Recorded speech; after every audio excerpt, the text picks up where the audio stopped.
As we dive into the latest from the Philadelphia Eagles, there's a lot to unpack heading into Dallas week. This season has been a roller coaster for the Eagles, and the struggles of this offense have been impossible to ignore, with the team opening the practice window for rookie 6th-round pick Myles Hinton. The Birds are clearly looking to shore up their offensive line depth. Hinton, standing 6 feet 7 and weighing 323 pounds, has the physical tools to make an immediate impact, especially in light of Lane Johnson's injury. Johnson, sidelined with a left foot injury for 4 to 6 weeks, leaves a massive void on the right tackle position, and the Eagles will rely heavily on depth players to fill the gap. Hinton, who started his collegiate career at Stanford before transferring to Michigan, has shown promise as both a run blocker and a swing tackle, while his pass-blocking technique still needs refinement. His mobility and length make him a valuable addition to the Eagles roster, especially as the team navigates a challenging stretch of games. The offensive line has been under constant scrutiny this season, and the absence of key players has only magnified its vulnerabilities. Lane Johnson's impact goes beyond individual performance. The Eagles have historically been far more successful with him on the field. Without Johnson, the team's winning percentage drops dramatically, highlighting just how integral he is to both the run and pass game. Meanwhile, Cam Jurgens, returning from off-season back surgery, has struggled to find consistency, leaving Brett Toth as a potential anchor at center. The rotation and injuries along the line have forced the Eagles to adapt constantly, testing the team's ability to execute at a high level. Brett Johnson has stepped into the right tackle role effectively when needed, but the offensive line as a whole has yet to find a stable rhythm, contributing to the broader offensive struggles. Adding Myles Hinton to the practice window gives the Eagles 3 weeks to evaluate and potentially activate him to the 53-man roster. This move comes after the team opened a window for interior lineman Willie Lampkin, a smaller but aggressive player who excels with leverage and hand technique. Lampkin's size, 5 feet 10 and 279 pounds, is unusual for an interior lineman, but his wrestling background and college experience at Coastal Carolina and North Carolina have given him a mean streak and a technical proficiency that can translate at the professional level.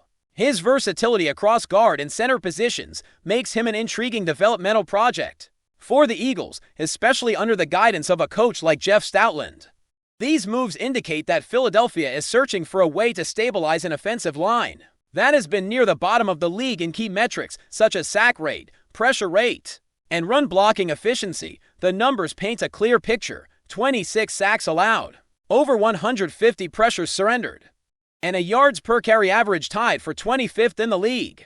This lack of protection and inconsistency in the trenches has had a ripple effect across the entire offense.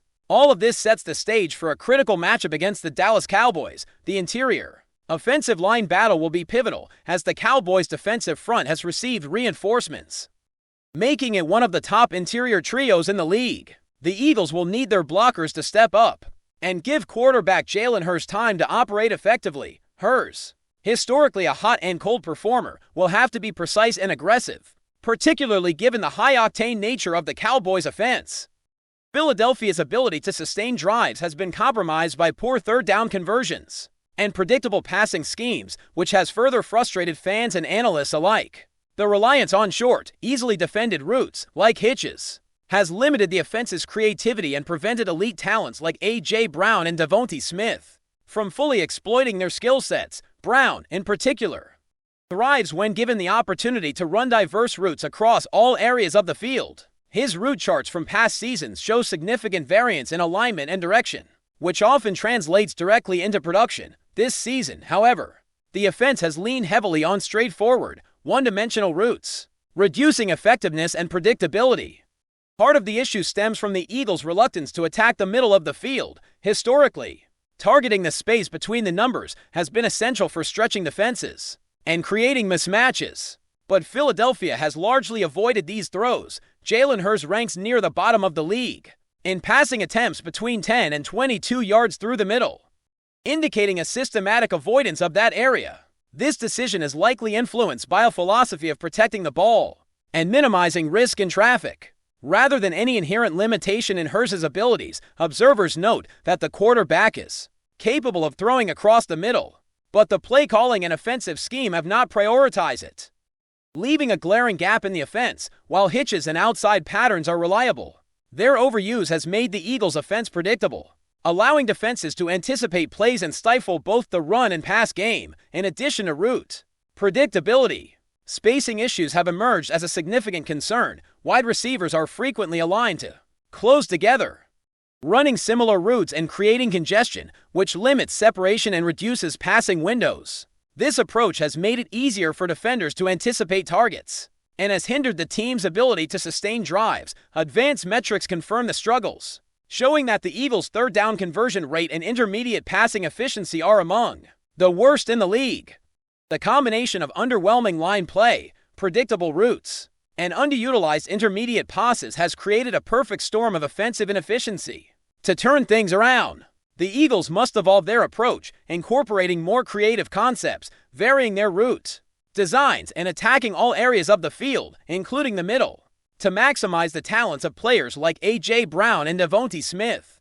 Ultimately, the Eagles' 2025 offense faces a crucial test in Dallas, and the next few weeks will reveal whether the adjustments on the offensive line and schematic tweaks can help the team regain consistency. Hinton and Lampkin represent potential solutions for depth and versatility, but the responsibility falls on the entire unit to execute at a high level. The offensive line must protect the quarterback, open lanes for the run game, and give the skill players the opportunities they deserve. At the same time, the passing game needs to expand beyond predictable hitches and outside routes to exploit mismatches and stretch defenses vertically and horizontally.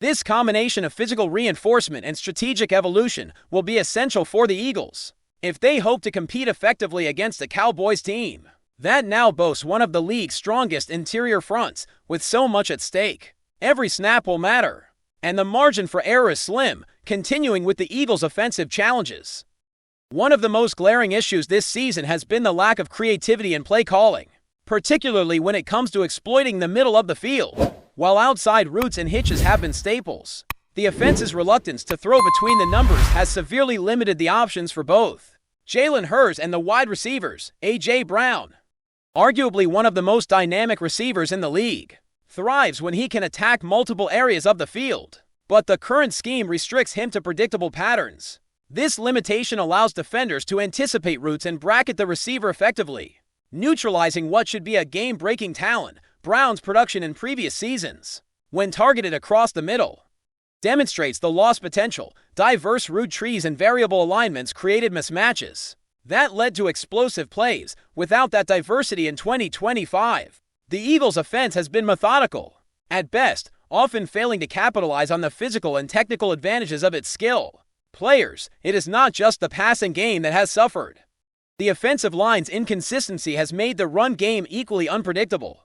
Philadelphia has struggled to create lanes consistently, largely due to injuries and the lack of cohesion along the line. With Lane Johnson out and Cam Jurgens still working back from surgery, the line has had to rely on backups like Brett Toth and Fred Johnson, who have performed admirably but cannot fully replace the experience and impact of the starters. This has put immense pressure on the running backs, who now face a defense that can penetrate gaps more effectively because the line has not gelled as a unit. When the offensive line falters, the quarterback is forced to rush throws, and passing windows shrink, creating a cycle of inefficiency that the Eagles have struggled to break. Another area of concern is third down performance. The Eagles have consistently been among the worst teams in the NFL in converting third downs, which stalls drives and puts additional strain on the defense. The combination of predictable passing patterns, minimal intermediate throws, and line struggles has left the team unable to sustain momentum.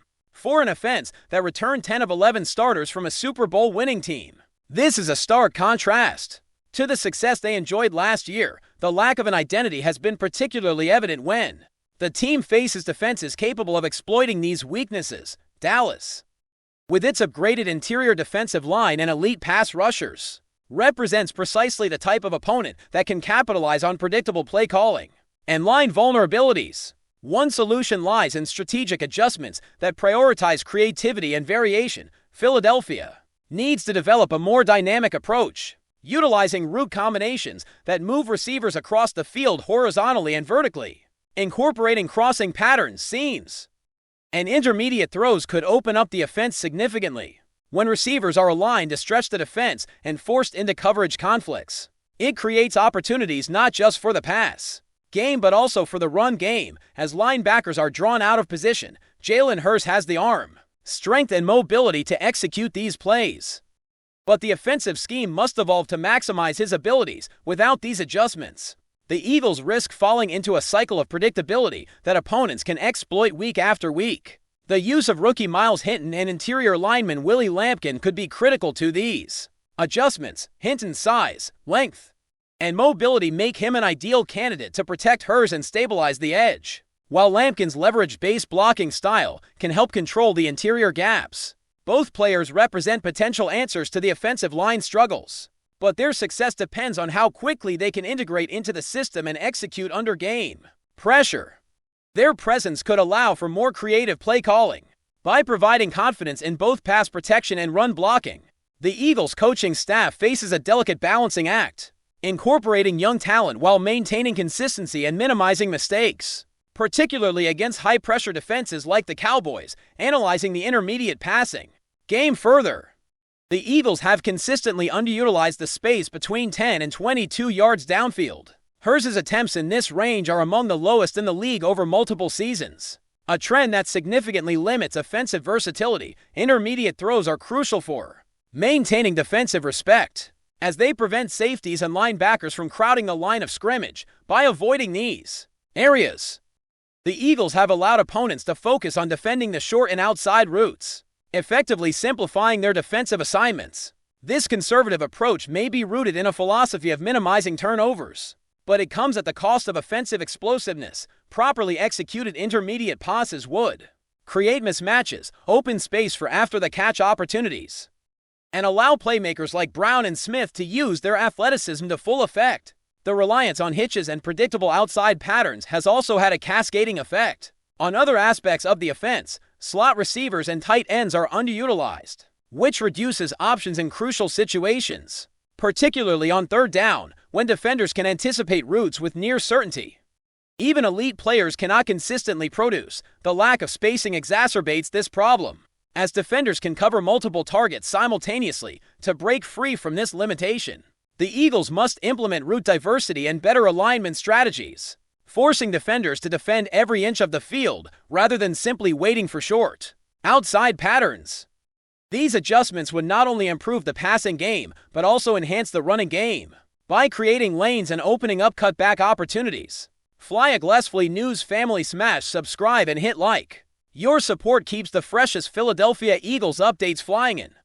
Drop your take in the comments and let's talk birds. In a shocking turn of events that has sent ripples through the NFL community, the Philadelphia Eagles have reportedly announced the departure of their star quarterback, Jalen Hurts. The news, while yet to be fully detailed, has ignited a storm of speculation about what could come next for both Hurts and the Eagles organization. Sources close to the team hint at ongoing negotiations, but the exact circumstances behind the move remain murky, leaving fans and analysts alike scrambling for answers. Rumors are already swirling about potential landing spots for Hurts, with several franchises reportedly expressing interest in the dynamic quarterback. His dual threat capabilities have made him one of the most coveted players in recent seasons, and it's no surprise that chatter about a blockbuster trade or free agent signing is heating up. Some insiders suggest that the decision might have been influenced by strategic shifts within the Eagles front office, while others speculate about contract negotiations or long-term planning considerations that could have led to this dramatic shakeup. Social media has erupted with reactions ranging from disbelief to excitement, with fans debating what this could mean for the team's future. Analysts are dissecting the potential domino effect this move could trigger across the league, from draft strategies to quarterback battles in other franchises. The uncertainty surrounding the Eagles' next steps has created an air of anticipation and tension, as everyone wonders who will step up to fill the void left by Hurts' exit. Meanwhile, the spotlight is firmly on Hurts, whose career trajectory could take a new, thrilling turn. Will he land with a team ready to build around his talents, or is a dramatic league-wide shakeup imminent? The buzz is relentless, with speculation dominating sports talk shows, podcasts, and fan forums. One thing is clear: the NFL world is watching closely, and every hint, tweet, or insider comment is being scrutinized for clues as this story develops. The question on everyone's mind is the same: what does the future hold for Jalen Hurts? And how will the Eagles navigate this unexpected crossroads? That's a wrap from FlyEaglesFly News. If you want the fastest Eagles updates, subscribe, drop a like, and turn on the bell. Sound off in the comments. Let's talk birds.